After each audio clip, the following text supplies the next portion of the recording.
Oi gente, tudo bem? Eu sou a Ana Lu e eu li o livro das Semelhanças, da Ana Martins Marques. E eu não sei falar de poesia. Bom, pra começo de conversa, eu não sou da turma da poesia, eu não leio muita poesia, eu não sou apaixonada por poesia, mas eu nunca recuso a oportunidade de descobrir um poeta que talvez seja o meu. E é por isso que eu tenho uma poeta da minha vida, que é a Floribela Espanca. Eu sou completamente apaixonada pela obra dela e é a poesia que mais falou comigo até hoje na minha vida de leitora. Só que em 2018, todo mundo começou a recomendar o livro das Semelhanças, da Ana Martins Marques. Só de cabeça eu lembro da Aline Aimee falando desse livro, da Ju Spor me recomendando pessoalmente, da Mari Dal Chico falando dele no Café com Poesia, que é um projeto dela. E principalmente da Camila Navarro, do Viajando. E eu digo principalmente a Camila porque ela, assim como eu, ela não é chegada em poesia. E quando ela falou que ela amou esse livro, eu pensei, bom, talvez funcione pra mim. E ele é um livro que funciona, ele é um livro muito bom. Não tenho vontade de dormir abraçada com ele, como eu fiz com a Floribela, não tenho vontade de que seja o meu livro de cabeceira, mas ele é um livro bom. E o que eu poderia dizer sobre ele é que a autora conseguiu cumprir muito bem o que ela se propôs a fazer, porque ela tem uma proposta muito única com esse livro. Outra coisa que eu acho legal de falar, que me fez querer procurar por ele também, eu espero que a luz não esteja muito estourada.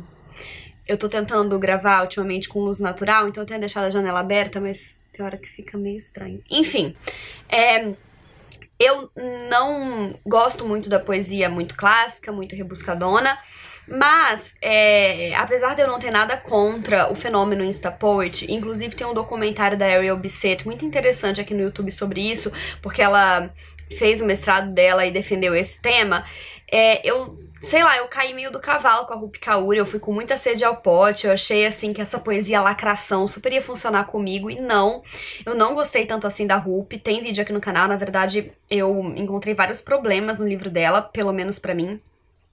E o que eu mais gostei do que estavam falando desse livro da Ana é que ele ficava no meio termo, assim. Ele era uma poesia simples, mas ele não era um instapoet, ele não tinha essa coisa da, vou falar, tipo, alguma coisa em 3 linhas e vou quebrar a internet, sabe? Até porque o livro é um pouco mais antigo que isso.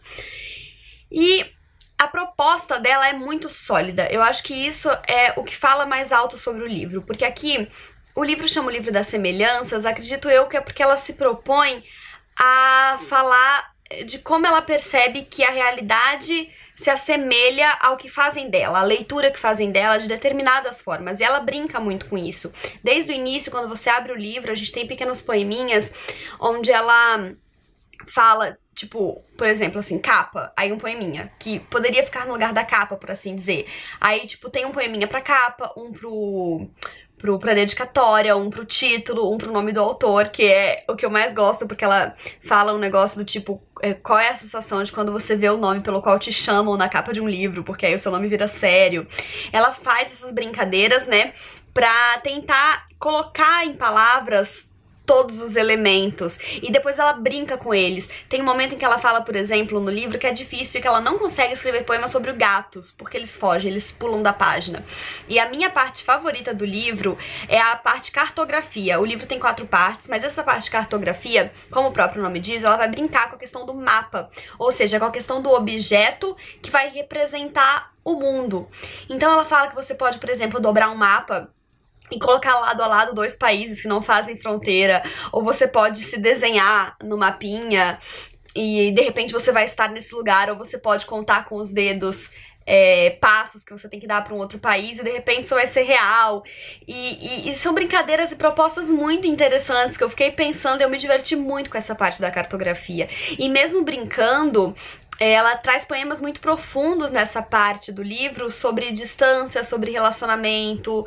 Então, assim, eu acho que, na verdade, ao longo de todo o livro, ela fala de sentimentos profundos e provoca reflexões como se fosse uma brincadeira.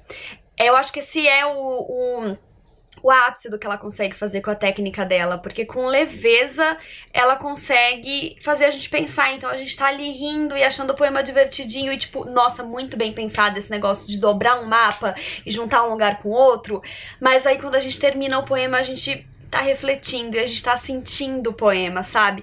Eu não vou me estender muito, gente, porque eu realmente não sei falar de poesia e ele não virou o livro de poesia da minha vida, mas eu gostei bastante dele. Ele realmente fala a que veio, ele cumpre o que ele promete, ele é um livro gostoso e que te põe pra refletir. E aí eu vou ler um poema aqui que eu marquei, eu botei nos destaques do Kindle, eu botei alguns, mas eu achei esse agora, eu resolvi ler esse, porque ele fala muito dessa questão da brincadeira que ela faz entre a palavra e o que a palavra representa. Eu lembro muito daquela obra de arte, né? Isso não é um cachimbo, porque é a representação de um cachimbo, quando eu leio esse poema, que é mais difícil esconder um cavalo do que a palavra cavalo. É mais fácil se livrar de um piano do que de um sentimento. Posso tocar o seu corpo, mas não o seu nome. É possível terminar uma frase com um beijo, assim como é possível encerrar subitamente uma dança com uma palavra. Seria preciso então entender o beijo como um elemento gramatical e acrescentar as palavras entre os movimentos básicos da dança? Quanto do desejo mora na palavra desejo? Então, assim, ela começa falando de cavalo e termina de desejo, mas ela tá falando do que as palavras representam e do que elas são na vida. E eu acho isso muito legal. Eu amo essa proposta de brincadeira que ela faz. Então é isso, gente. Eu espero que esse vídeo não tenha ficado tão leviano e que eu tenha conseguido pelo menos passar o que eu senti com o livro e o que eu entendi dele pra vocês. E se vocês já leram o livro, comentem aqui embaixo. Se vocês não leram, me digam se vocês ficaram com vontade de ler. E é isso. Não esqueçam de se inscrever no canal se ainda não forem inscritos e deixarem um joinha se curtiram, porque isso ajuda muito o canal a crescer. Um beijo e até a próxima. Tchau!